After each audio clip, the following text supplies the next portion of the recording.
কয় হুজুর বাইতে খবর আইছে। তো কি খবর আইছে? কয় হুজুর খবর আইছে তাই নাই। তাই ঘুমাইলেছে রে সব পোলাপান রে। খবর আইছে তাই কোন তাই? কয় ঘরের তাই।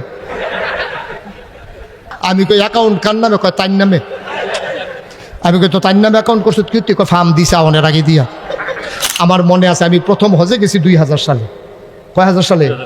আপনি গেছেন কোন সালে? 10-এ। কই 2000 কই 10 বছর পরে হজকে এমনি ফান খাইতে আছেন, কারবার ঠেকিতে বলতাম না কিছু। আর আমি 10 বছর আগে গেলাম, একটা ফান নাই। মার হাবা কয় না রে। 2000 সালে আমি হজে গেছি পরে, তখন আমার এত পরিস্থিতি ছিল না। 2000 সালে আমি যখন হজে যাই তখন এত মানুষ আমার চিনত না। আমার দাদা 98 সালে এন্তেকাল করেছে। দাদার এন্তেকালের 2 বছর পরে আমি হজে গেছি। আর আমার আব্বা এন্তেকাল করেছে 85 সালে, দাদার 13 বছর আগে। আমি দাদার হাতে মানুষ হয়েছি।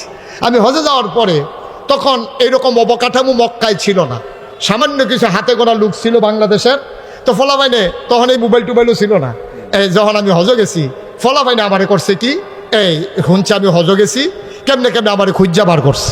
তো প্রত্যেক দিন একটা ফল আমরা এলাকার তে করে কি আইয়া সেটা কইছে যে হুজুর হ্যাঁ ওগুলাম ফিলারের নাম্বার আছে, যারা হজে গেছেন তারা যে কইছেন আপনি হজে গেছেন না, এখন আসলেন এইটাই না কইবে।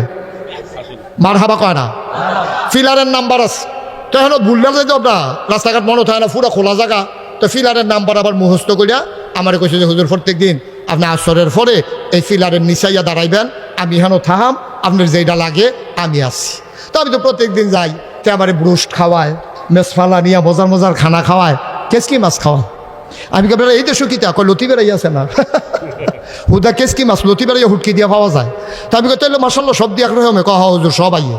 আমি এই লোকটা আমার এত আদর যত্ন করলো, সব সময় আমারে খাওয়ায়। কয়দিনের ভিতরে আমারে খাওয়াইয়া মোটা বানাই লইছে। আঙ্গুর আমরা গিয়া খাই গন্যা গন্যা 2-1টা তহন অহনে না ফলানে। আগে তো 100 টাকা আনতো লটকাই রাখতো, যে বাড়া মারা যাবে বাড়ার উফরে দিয়া।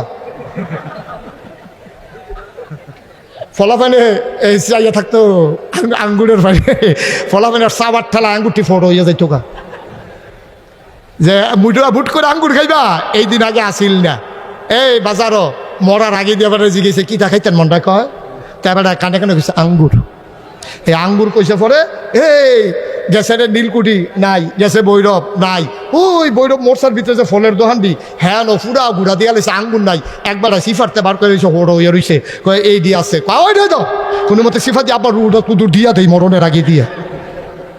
হে আঙ্গুর আমারে খাওয়াইয়া ব্রুশ খাওয়াইয়া আমি মোটামুটি মোটো হয়ে গেছি। একদিন আইয়া দেখিতে কান্তাছে দাঁড়াইয়া দাঁড়াইয়া। আমি কই কিতারে কান্দস কে রে? তারপরে আবার ল্যান্ড ফোন আসিল, ওই বিভিন্ন জায়গার থেকে কল হইতো।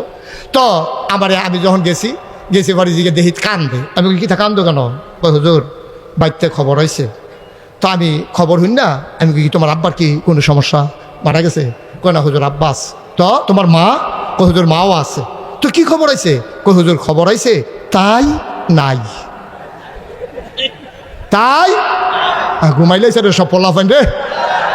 খবর হয়েছে তাই কোন তাই? কই ঘরের তাই। নাউজুবিল্লাহ বলো না কেন? আমি কই অ্যাকাউন্ট কার নামে? কয় তার নামে। আমি কই তো তার নামে অ্যাকাউন্ট করছো কি? কয় ফার্ম দিছে অনেক আগে দিয়া। যে বাপের নামে যে অ্যাকাউন্ট খুলে যাবা, তোমার যে ভাই বোন বেশি এই জন্য রাজ্য এইটা একজনের হেইডা কামাই করবা তুমি কষ্ট কইরা, খাইবো তারা হগলে মিল্লা, আমার নামে অ্যাকাউন্ট কইরা যাও সব সাইয়া টাইয়া রাহাব। এই বড়বড়ায় এই বউয়ের কথা হইন না, বাপের নামের অ্যাকাউন্ট বাদ দিয়া তে নিজের বউয়ের নামে অ্যাকাউন্ট করে গেছে। বাপেরও কইছে না, বাপে ব্যাংকে গেছে টেহা তুলতো, গেছে পরে এবার এক ম্যানেজাররা কয় আপনি ফুতেরে কি বিয়া করাইছে? কয় হ। কয় তো টেহা তুলতে নাইছেন ঘুরতেন, আইবো আপনার বউ না যাওনের আগে দিয়ে দিয়ে আমরা আপনার বউয়েরে লইয়া ফুতের বউয়েরে লইয়া আপনার ফুতে অ্যাকাউন্ট করে দিয়া গেছে। বাইরে এই জায়গাটা তোর আব্বাই যে একটা শরম পাইছে, এবার কানতে কানতে বাইতিছে আমার ফুতে আমার এই জবটা করলো। তে যদি বউয়ের নামে অ্যাকাউন্ট করছে জানাইতো, আমি নইলে ব্যাংক না যাইতাম। তা আমার এটা না কইয়া তা যে বউয়ের নামে অ্যাকাউন্ট করে ব্যাংকের তারা আমার এলো আইসাইসি করে, আমি কি আর মানুষ রইছি? তাই এবার আইয়া সেটা খাটের উপরে বইয়া কপাল দিয়ে গাম ফরতে আছে, চোখ দিয়েও ফানি ফরতে আছে। তার মায়াইয়া জিগায় কিতা কান্দেন কেড়ে কয় আমার জব করে লাইছে তে কয় কিতা কয় বউয়ের নামে অ্যাকাউন্ট করে গেছে আমার অ্যাকাউন্টে আর টেহা ফাটাইতো না কইয়া সেটা আবার সোহের ফাটি রিসাইটা দিছে কয় আর লিজ্ঞানী ফুট জন্ম দিসলা এ ভিডিও কান দেওয়ার কয় এর লিজ্ঞানী ফুট ফেডল ইসলাম কয় থাক বদুয়া দিয়েন না নাকাইশের ফিরসা বুজুরে কইয়া গেছে আব্বা আম্মায় বদুয়া দিলে বিলে তার জীবন শেষ। আমি কই বদুয়া লাগতো না, তোমার মার সোহে দিয়া বাফের সোহে দিয়া ফানিয়েছে, এইটাই তোমার ধ্বংসের জন্য যথেষ্ট। ঠিক কিনা কও? তুমি গজব করে দিস। আল্লাহর নবী মুহাম্মদুর রাসূলুল্লাহ সাল্লাল্লাহু আলাইহি ওয়াসাল্লাম জন্মের আগে আব্বা হারাই ফেললেন। তিনি বাবা পান নাই, জন্মের আগেই তার বাবা দুনিয়া থেকে বিদায়। তিনি 6 বছর যখন বয়স তখন তার মাও দুনিয়া থেকে বিদায় হয়ে গেল। ঠিক কিনা? পিছন দিক দিয়া বয়াইতাছে, অন্য আওয়াজ না। সবাই এই বসো। মানুষে জায়গা পায় না, তে হাজি মহসিন আরেকবারে জায়গা দেয়। হ্যাঁ, দয়া দয়া মানুষের লেগে মায়া লাগতে আছে। চুপ করে বসো, পিছনে আওয়াজ করেন না। তখন বয়াইতে আইছে, খানা শেষ, এবারে দুধ দিয়ে দুগলা কষা নুন দিয়ে খাইবে, হেবলাইছে নুন দিতে এবারে। বসেন, শেষ হয়ে যাচ্ছে ইনশাল্লাহ। সবাই কোন আমিন। তো নবীজি আব্বার মুখ দেখছে, কথা কেন? আব্বার মুখ দেখছে নবীজি। জন্মের আগেই নবীজির আব্বা ইন্তেকাল করেছে। 6 বছর বয়স মাত্র নবীর আম্মা ইন্তেকাল করেছে। নবী এই আব্বাও নাই আম্মাও নাই। একদিন নবীর এই মদিনায় মারাত্মক দুর্ভিক্ষ, অভাব, এমন অভাব বৃষ্টি হয় না, চুলায় আগুন নাই, ঘরে খাবার নাই, মারাত্মক কষ্টে আছে মানুষ। সুবহানাল্লাহ বলবেন না? আল্লাহর নবী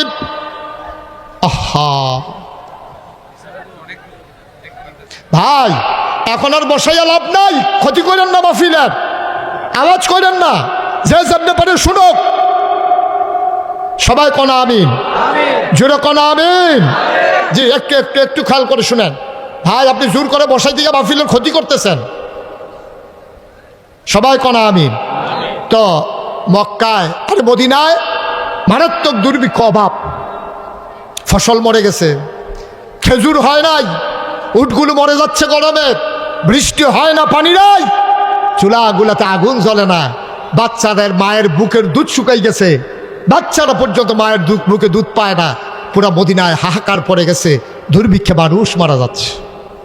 আল্লাহর নবী আবার ডেকে বললেন, সাহাবারা, তোমাদের মাঝে যাদের সম্পদ আছে, কিছু টাকা পয়সা আছে, যাদের সামর্থ্য আছে, সবাই ওট ভেড়া দম্বা নিয়ে আসো, আমি জব করে মানুষের মাঝে বিলিয়ে দেই।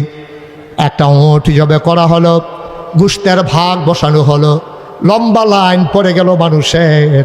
সব মানুষেরা লাইন ধরে এসেছে নবীর কাছে সাহায্য নেওয়ার জন্যে। ও মুসলমান, মন দিয়ে শুনো, সবাই লাইন ধরে দাঁড়িয়ে আছে। আল্লাহর নবী একজন আসে, এক ভাগ দিয়ে দেয়। হঠাৎ করে লাইনের দিকে তিনি তাকালেন, তিনি অবাক বিশ্বে চমকে উঠলেন, থমকে দাঁড়ালেন। তিনি আস্তে করে বসা জায়গা থেকে উঠে সামনে গেলেন, গিয়া দেখে লাইনের ভিতরে একটা গুচ্ছা বুড়া মহিলা লাঠিতে ভোট দিয়া দাঁড়িয়ে আছে বাঁকা হয়ে। আল্লাহ নবী অনেকক্ষণ তাকিয়ে রইলেন, চোখ দিয়া নবীর টপ টপ করে পানি পড়ে। নবী জড়াইয়া ধরলেন, কপালে চুমা খাইলেন, ধরে ধরে মজলিসের মাঝে এনে নবীর গায়ের চাদর মুবারক বিছাইয়া ওই মহিলাটাকে চাদরের উপরে বসতে দিলে। সাহাবারা একজন আর একজনের দিকে তাকায়, এই মহিলা কোন মহিলা? কে সেই মহিলা নবীর গায়ের চাদরে বসার ক্ষমতা রাখে? এই মহিলাটা কোন মহিলা? একজন আর একজনের দিকে তাকায়। নবীজি আবার চোখের পানি ছেড়ে দিয়ে সব সাহাবাদেরকে ডেকে বললেন, তোমরা নিশ্চয়ই জানতে চাও আমি কার জন্য গায়ের চাদর বিছাই দিলাম? সাহাবারা রে, জন্মের আগে আব্বা হারাই ফেলছি, জন্মের পরে 6 বছর বয়সে মা হারাই ফেলছি। যেই মহিলাটার জন্য গায়ের চাদর বিছাই দিলাম, এই মহিলার আর কেউ না। এই মহিলার বুকের দুধ টেনে টেনে আমি বড় হয়েছি। এই মহিলা আমার দুধমা হালিমাতুস সাদিয়া। ও মহেশপুরের মুসলমান, ও নীলকুঠির মুসলমান, ও বেগমাবাদের মুসলমান, মন দিয়ে শুনো রে ভাই, নবীর আব্বা নাই, নবীর আম্মা নাই, নবী দুধ মার জন্য আবার কি করলেন? তিনি বললেন, মা গোশত নেওয়ার জন্য কোনো ব্যাগ ট্যাগ আনছো নাকি? মহিলা একটা পোটলা বের করে দিলেন, সবাইকে দিলেন এক ভাগ করে। নবীজি এবার আম্মাজান হালিমার জন্য দিলেন 2 ভাগ। এবার নবীজি ডাক দেয়া কয়, মা তুমি আবার বলো তোমার ঘরটা কোথায়? সাহাবাদেরকে বললেন, সাহাবারা তোমরা সবাই বসো, আমি আমার মাকে ঘর পর্যন্ত আগাইয়া দে। কত বড় আদর্শ তিনি! দুধ মায়ের জন্য তিনি কি করলেন, আর আমরা আপন মায়ের জন্য আমরা কি করতে আছি আজকে একটু হিসাব মিলানোর পালা। প্রচণ্ড গরম, জায়গা ছোট, বসার লোক হচ্ছে না, হট্টগোল বেশি আমার। তারপরেও দেখতে দেখতে প্রায় 2 ঘন্টা আলোচনা হয়ে গেছে। আবার ইনশাআল্লাহ 1.5 ঘন্টার মতো আলোচনা হয়ে গেছে। আবার যখন আসব প্রাণ ভরে কথা বলবো ইনশাআল্লাহ। তবে আমার একটা কথা আছে, কথাটা বলবো আমি। আমার মন আজকে সাক্ষী দিয়েছে 33 বছর ধরে আমি মুশতাক ফৈজি ওয়াজ করি। আমি খেয়াল করে দেখেছি এই 33 বছরের আমার জীবনে যে আল্লাহ তাবারক ওয়া তাআলা আজকেও মাহফিলে কদম দিলে মাহফিলের একটা ওজন বুঝি। আমার আজকে মন সাক্ষী দিয়েছে, এই যে আজকে মহেশপুরের মাহফিল, আমার মন সাক্ষী দিয়েছে আল্লাহ তোমাদের এই মাহফিলকে কবুল করে নিয়েছে।